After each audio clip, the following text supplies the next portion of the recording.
पिछले कल से ऑफिशियली मॉनसून जो है हिमाचल प्रदेश में दस्तक दे चुकी है। हर वर्ष की भांति इस वर्ष भी 13 जून 2024 को प्री मॉनसून और मॉनसून की तैयारियों को लेकर के यहाँ पे एक बैठक जो है चीफ सेक्रेटरी की अध्यक्षता में हुई, जिसमें कि सभी administrative secretary, head of departments, जो हमारे फील्ड के जो डीसीज, एसपीज, जो भारत सरकार के organise CWC, meteorological department, NDRF, ITBP और इन सब लोगों के साथ मिलकर के, और इसके साथ साथ में जैसे कि कम्युनिकेशन के प्राइवेट और जो गवर्नमेंट टेलीकॉम सर्विस प्रोवाइडर उनके साथ भी बैठक की गई और सभी लोगों को दिशा निर्देश दिए गए कि डिजास्टर मैनेजमेंट एक्ट 2005 और उसके तहत सभी विभागों द्वारा अपने अपने डिजास्टर मैनेजमेंट जो प्लान बनाए हुए हैं उसके तहत जो है तैयारी करें और सतर्कता के साथ जो है कार्य करें। जैसा कि आपको मालूम है कि हम पिछली बार भी हम लोगों ने जो मैन मटेरियल और मशीनरी जो है वो स्ट्रेटजिक लोकेशन के ऊपर जो है डिप्लॉय की थी और उसके काफ़ी सार्थक परिणाम भी रहे थे। कि आपको मालूम है कि जब जुलाई माह में सबसे पहले सतलुज में जब एक्सट्रीम वेदर कंडीशन के कारण काफ़ी लोग जो पंडो, मणिकर्ण वैली में, झीड़ी में और मनाली के पोटैटो ग्राउंड में फंसे थे,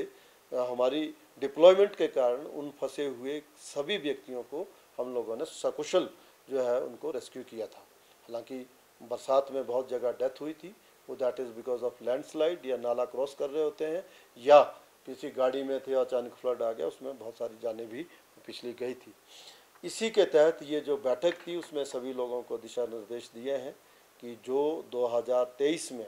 एक्सट्रीम वेदर कंडीशन 3 से 4 बार हुई थी और उसमें प्रदेश को काफ़ी जान माल का नुकसान हुआ था, लगभग 10,000 करोड़ का जो है नुकसान जो था हिमाचल प्रदेश को हुआ था, उससे लेसन लेते हुए कि कहाँ कहाँ पे आपको लगता है कि पास्ट एक्सपीरियंस के तहत प्रीवियसली जो हम डिप्लॉय करते हैं उसके अलावा भी आपको कहाँ कहाँ जो मैन मटेरियल और मशीनरी को डिप्लॉय करना है उसके दिशा निर्देश दिए हैं। तो प्रशासन और जो है सरकार जो है किसी भी स्थिति से निपटने के लिए सक्षम है और तैयार है। हालांकि जो है इस बार भी जो मौसम जो विज्ञान की तरफ से जो भविष्यवाणी की गई है, फोरकास्ट जो की गई है, उसमें कहा गया है कि हिमाचल प्रदेश में सामान्य या सामान्य से थोड़ा नीचा कम जो है मानसून रहने की संभावना है। हाउएवर जो हमारा एक्सपीरियंस है, मानसून ओवरऑल भले ही सामान्य रहे, लेकिन हम लोग जो है जो एक्सट्रीम वेदर कंडीशन होती है, जैसे कि आपने देखा पिछले कल भी जब बारिश हुई तो कुछ गाड़ियाँ जो थे मलियाना के आसपास जो है दब गई और 88 ईयर्स के बाद दिल्ली में जो है अधिक वर्षा हुई, जिसके कारण दिल्ली के अधिकांश जो भाग थे वो जलमग्न हो गए। तो भले ही ओवरऑल मानसून सामान्य रहे, लेकिन इस प्रकार की क्लाइमेट चेंज की वजह से इस किसी भी प्रकार की जो एक्सट्रीम वेदर कंडीशन को रूल आउट नहीं किया जा सकता। तो we have to be prepared for the worst. और आपके माध्यम से मैं जो आने वाले जो हमारे जो पर्यटक हैं और जो हिमाचल के लोग भी हैं उनको जो विशेष तौर पे मैं ये एडवाइस एक विशेष आग्रह करना चाहूँगा कि जब भी ट्रैवल करें तो जो मेट्रोलॉजिकल डिपार्टमेंट के जो वार्निंग होती है, जो अलर्ट जारी किए जाते हैं और लोकल एडमिनिस्ट्रेशन द्वारा जो अलर्ट जारी किए जाते हैं उनका अवश्य पालन करें। ये एक बहुत ही दुखद बात है कि आपने देखा कि बहुत वर्षों के बाद लू की स्थिति पिछली गर्मियों में बनी थी। 2-3 दिन पहले तक यहाँ पे बहुत गर्मियाँ थी, उसके बावजूद हिमाचल प्रदेश में 30 से अधिक लोग जो है वो डूबने से उनकी मृत्यु हुई है। और अभी भी जो लोग जो खासकर तौर पे टूरिस्ट आते हैं,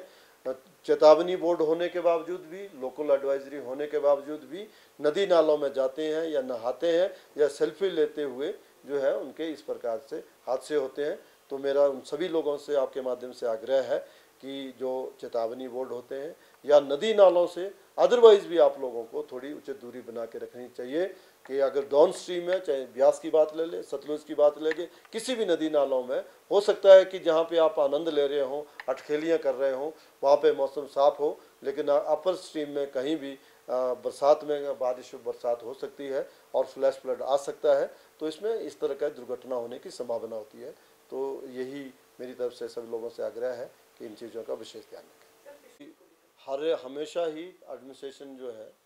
उनको सतर्क करता है, लेकिन कई लोगों को लगता है कि ये घटनाएं कहीं और होती हैं, हमारे साथ नहीं होती हैं। तो पिछले वर्ष के जो है जो घाव हैं अभी ताज़ा हैं, तो मुझे लगता है कि समाज में भी एक चेतना का संचार हुआ है और उसको तहत रखते हुए प्रशासन के साथ मिलकर के ऐसे लोगों को उठाया भी जाएगा, मतलब उनको कहा जाएगा कि नदी नालों से दूर रहें, और अपने आप में भी लोग इस तरह सहयोग कर रहे हैं। इसके अलावा किसी दुर्घटना की स्थिति के लिए एसडीआरएफ की टीम और त्वरित राहत, देखिए वो तो मैंने कहा है, मैन मटेरियल मशीनरी की जहाँ तक मैंने बात की है उसमें एनडीआरएफ की टुकड़ियाँ भी हैं, स्ट्रेटेजिक लोकेशन पे हमने डिप्लॉय की हैं, एसडीआरएफ भी है, और साथ में जिला प्रशासन जो है पुलिस और जो होम गार्ड और सिविल डिफेंस के लोगों को भी तैयार रखता है।